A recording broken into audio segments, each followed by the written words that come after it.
મધ્યપ્રદેશના શિવની વિસ્તારના આદિવાસી યુવાન રાજા ઉંમર વર્ષ 30 ગુમ થતા પરિવારજનોએ તેની સતત શોધ ચલાવી હતી। પરિવાર ચિંતાતુર બન્યો હતો। આ યુવાન રખડતો ભટકતો સુરતના આશીર્વાદ માનવ મંદિર માનવ સેવા ચેરિટેબલ ટ્રસ્ટ સંચાલિત આશ્રમે પહોંચ્યો હતો। ત્યાંના સંચાલકો શ્રી જયરામભાઈ ભગત તથા કાર્યકરોએ તેની સારી સરભરા કરી હતી।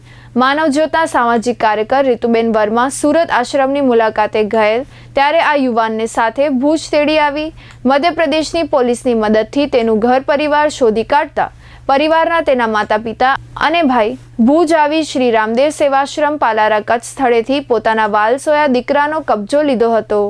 3 વર્ષે માતા પિતા સાથે પુત્રનું મિલન થતા ભાવુક દ્રશ્યો સર્જાયા હતા।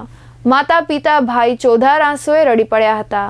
આજે આ યુવાન 33 વર્ષનો થઈ ચૂક્યો છે। ગરીબ અને આર્થિક રીતે નબળા પરિવારને માનવજ્યોત સંસ્થાએ આવવા જવાના ટિકિટ ભાડા તથા ભોજનની વ્યવસ્થા કરી આપી હતી। માનવતાના આ કાર્યમાં પ્રબોધ મુનવર, પૃથ્વીરાજસિંહ જાડેજા, સદેવસિંહ જાડેજા, આનંદરાય સોની, દીપેશ શાહ, દિલીપ લોડાયા સહભાગી બન્યા હતા।